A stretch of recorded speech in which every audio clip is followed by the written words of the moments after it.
Hello everybody, this is Sumadhur Shakya. Welcome to this learning session. I made this video to help and facilitate your learning. I hope you enjoy the video and find the information presented in this video as useful. Let the learning begin. Thanks. Okay, so in this video of learning lesson, I'm going to show how to join the data set. So at this point, the first thing I'm going to do is make a bookmark here for myself. Mainland USA, so then I can come back to this place. And then right now I'm at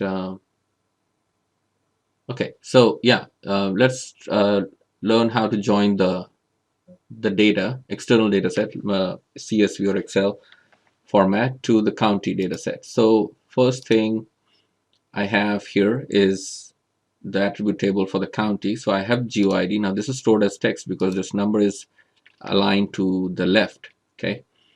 Now, so this is what I'm going to use. Now, if I so happen to be in the case wherein the joinable data set has the number as a numeric value stored. So I'm going to show again how to create GeoID in a number format. Okay. So I'm going to say, let's say GeoID as number. Okay. Now, I'm going to hit enter, click save changes, and then close.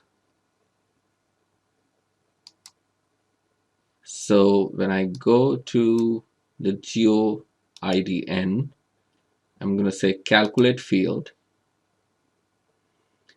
and using Python 3 expression, I'm going to say make it equals to the GeoID that I have, which is stored as text. So if that works, fine. If not, then I'll multiply it by 1. So in my case, it works fine. Now, the trick to this is that all the other settings should have been perfectly fine. Otherwise, it's going to give you trouble at this case. One of which is setting the environment for the projection system and so on. Okay. Now, let's look at the data set. Now, I must have given you the link. If not, I'm going to show it to you. So the best way to get this data set is go to nas.usda.gov, go to data statistics. Now this layout might keep changing, but the basic idea stays the same. For now, I'm going to use the quick stats, use census, crops, field crops. For the example, I'm going to use corn. It's still showing me, so let me select county level data set, field crops. Come on. And then use C for corn. There, corn. And then let it stay confused for a while. And then, okay, production. And then I'm interested in corn production. Seed, silage, no, I'm interested in grain. So I'm going to choose measured in bushels or measured in pounds. I'm going to use measured in bushels, county level data set. And these are the available scenarios for me. Okay. So again, something happened. I'm going to make sure that my data is still correct. Crops, field crops, corn,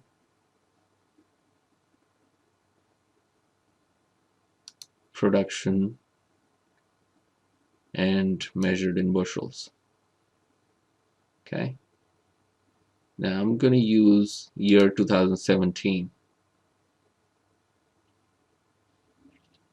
and say get data. And I'm expecting something by state and county. So it seems like it's giving me for all the counties as well. So now I'm going to say spreadsheet.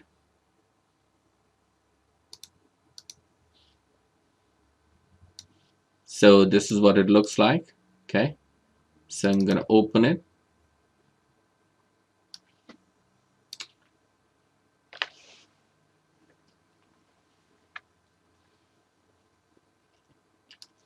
Now when I open the data set, it looks something like this. I'm going to save this as census corn production production 2017 in bushels. Okay, now the first thing I'm going to do is create something joinable to, remember, I'm going to get this out the way. Remember, we want something similar to GeoID or GeoIDN that I calculated here. Okay, ignore this FFIPS. I created that in the last video. Okay, so from this, I don't need this coefficient of variation. I don't need this, and I'm gonna create GeoID as number, and I'm gonna do that by creating the state ANSI code times 1000 plus the county ANSI code. Okay, and I'm gonna copy that, paste it, then copy it again and paste it as values. So then there are no formulas in there. Now also at this point I only need this V value column or value column, which are the production numbers. There are some commas and the D thing that I don't need. So I'm gonna get rid of all the other nonsense things, or unnecessary things, I shouldn't say nonsense, and save this as something new, so then I can backtrack if I need to. Now at this point in time, I'm going to create V value stored as number. So first thing I'm going to do is select all of that, Control H, select this, paste it here, replace it with 0, replace all. So that takes care of the D. Now the next thing I'm left with is comma. So maybe Excel will cooperate and I can say number. So all the commas go away. Now just for the reference, well, since I have these all numbers, I'm just going to change the label here. V value as number. I am also now going to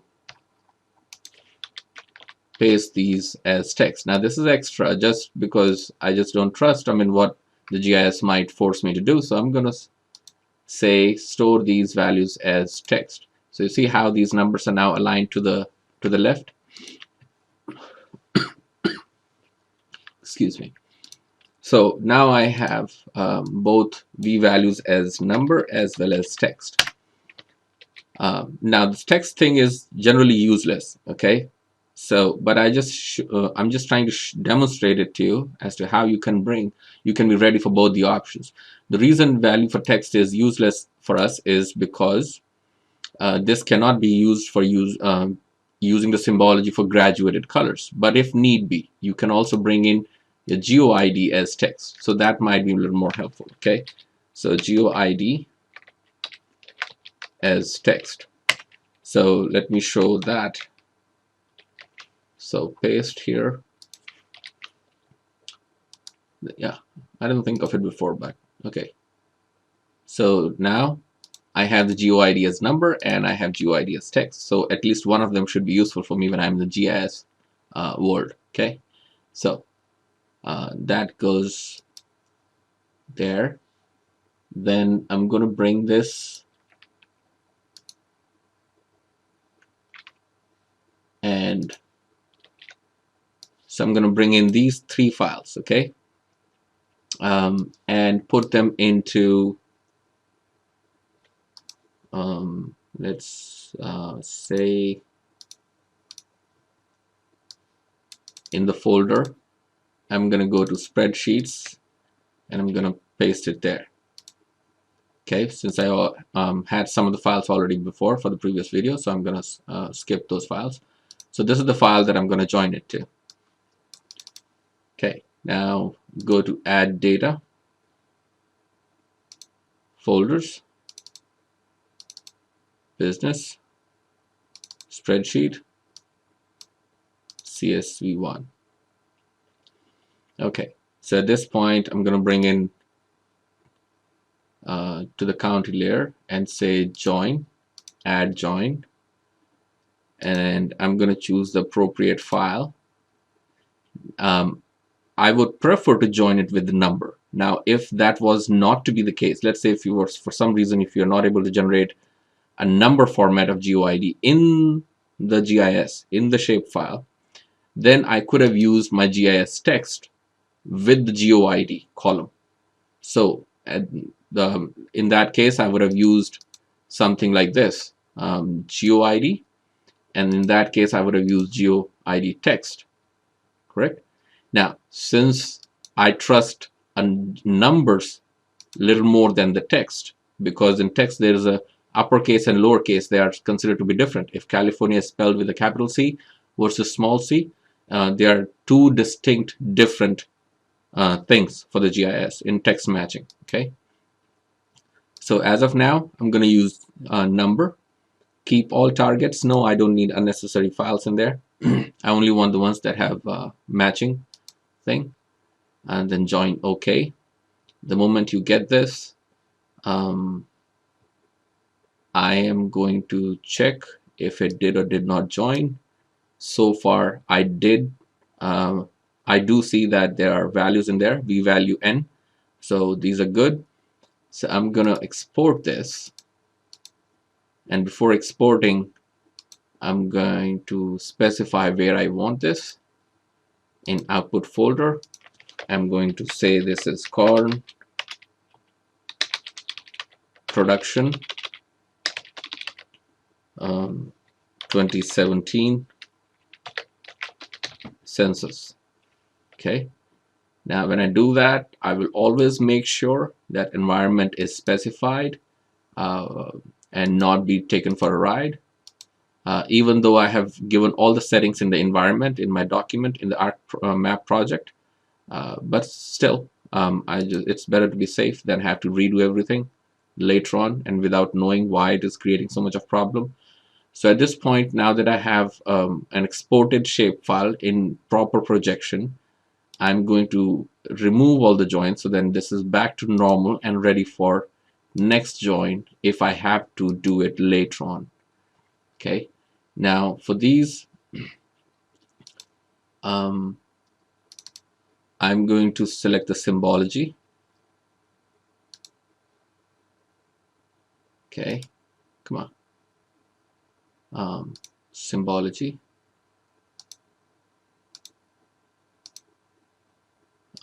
Graduate. Colors. And I'm going to use the v value n, and I'm going to change the properties for the symbol such that I don't need the boundaries, unnecessary boundaries, format for all symbols, and say 0 width for the outline. That'll do the trick. Or you can say no color. Yeah, see, no color. That also works. Apply. Gives me a little better or acceptable look. At this point, I don't want the California to be shown separately. These are just the aesthetics, okay? So I will go and add a new layout if you have not added already. So let's add a new layout. I'm going to choose this.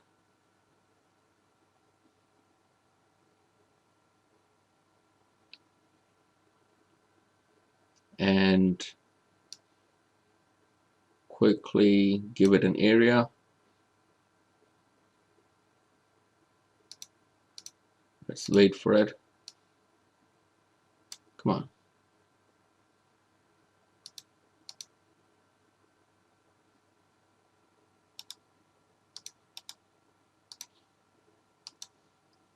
It's not going to do on its own, so I'm going to give it, I'm going to specify it.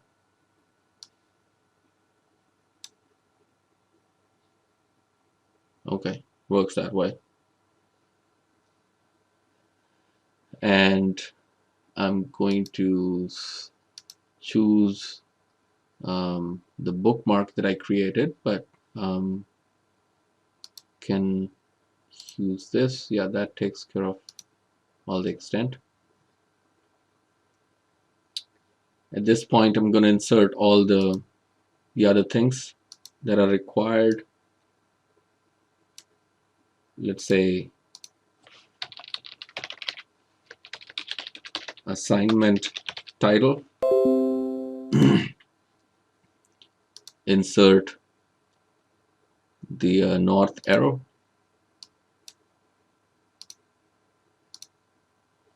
Insert the scale bar.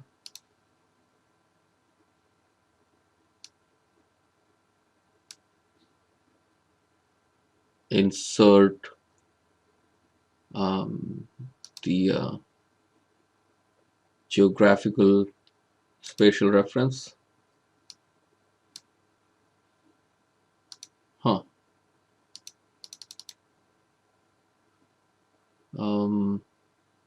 Text symbol.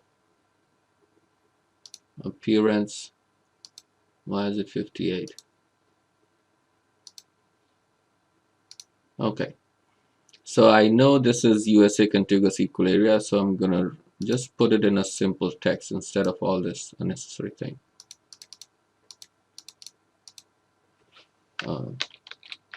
USA contiguous Albers equal area conic USGS. Yeah. And I'm going to bring this down to acceptable presentable format. Apply. I'm going to get rid of this. I don't like it. So just keep it simple.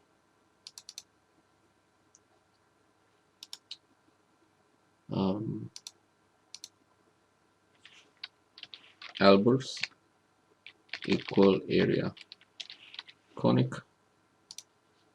And is there anything? There's a ratio, so you can add that too. Okay, and of course, yeah, the legend.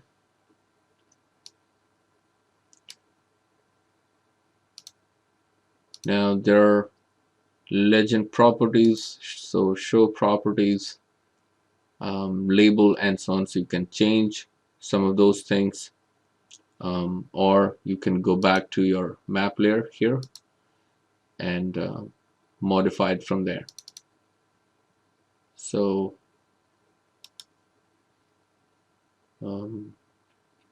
symbology. So you can change the values and not have to show all of these decimals, okay? But for now, let's stick to getting it done. Now after this, if you want to add anything else like your name, etc. and all, I'm gonna type in real quick, created by and so on, and whatever I told you in the class, so use that. I have to do this every time. 12, hit apply, and make sure you follow the instructions. For example, you know, whatever is the direction, scale bar, legend, name of the coordinate system, and so on. So once you're there, then you go to share export layout, PNG, wherever you want to ship it. Just making sure. Maps, production, 2017, and then the assignment, and you give it a number. Okay, hit OK. And if you want to keep the transparent background clear or not clear versus depending on what you want, and this should be decided by when you open up the picture, it should turn out to be something sensible. Okay, so try whichever option works for you. If not, then just use a PNG or JPEG always, because those are easy to put in the PowerPoint. And that's about it. I'm going to show you once it is done. So now it's done. I'm going to show you the view the exported file, and there it is. Okay, so make sure you change the title and put any other aesthetic features that may be important to you that you think are good to show to the audience. Okay, and that's about it. Take care, stay happy, stay healthy. Bye.